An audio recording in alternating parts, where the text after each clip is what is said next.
মাসিক ৭০,০০০ টাকা বেতনে রাজ্যের স্বাস্থ্য দপ্তরে কর্মী নিয়োগ চলছে। কিভাবে আবেদন করবেন দেখে নিন আজকের সম্পূর্ণ ভিডিও। সহজপাঠ ইউটিউব চ্যানেলে আপনাদের সকলকে স্বাগত জানাই। পদের নাম জলপাইগুড়ি মেডিকেল কলেজ ও হাসপাতালের পক্ষ থেকে প্রার্থীদের প্রবীণ বাসিন্দা পদে নিয়োগ করা হবে। শূন্যপদের সংখ্যা, এখানে প্রার্থীদের প্রতিটি বিভাগ অনুযায়ী শূন্যপদ রয়েছে, যা নিচে ছকের মাধ্যমে আলোচনা করা হয়েছে। এই ছকে আপনারা বিভাগ এবং শূন্যপদের সংখ্যা প্রত্যেকটি একটি করে দেখতে পাচ্ছেন। মাসিক বেতন কেমন দেওয়া হবে? যে সকল প্রার্থীরা এই পদে চাকরি পাবেন তাদের মাসিক ৭০,০০০ টাকা করে বেতন প্রদান করা হবে।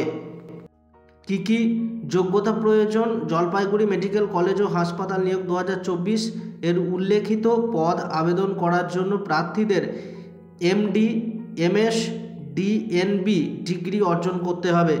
বয়সসীমা কী রয়েছে? আবেদন করার জন্য প্রার্থীদের বয়স সর্বাধিক ৪৫ বছর নির্ধারণ করা হয়েছে। কিভাবে আবেদন করবেন? এই নিয়োগের ক্ষেত্রে আবেদন করার জন্য প্রার্থীদের কোনো আগে থেকে আবেদনপত্র জমা করতে হবে না। সরাসরি ইন্টারভিউয়ের দিন প্রয়োজনীয় নথিপত্রগুলির হার্ড কপি ও জেরক্স কপি একত্রিত করে উপস্থিত হলেই চলবে।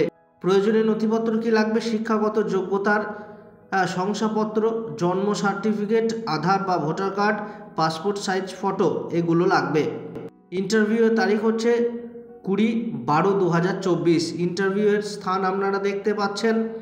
কিভাবে আবেদন করা হবে? আবেদনকারী সকল প্রার্থীদের বাছাই করা শুরু হবে শুধুমাত্র ইন্টারভিউয়ের মাধ্যমে।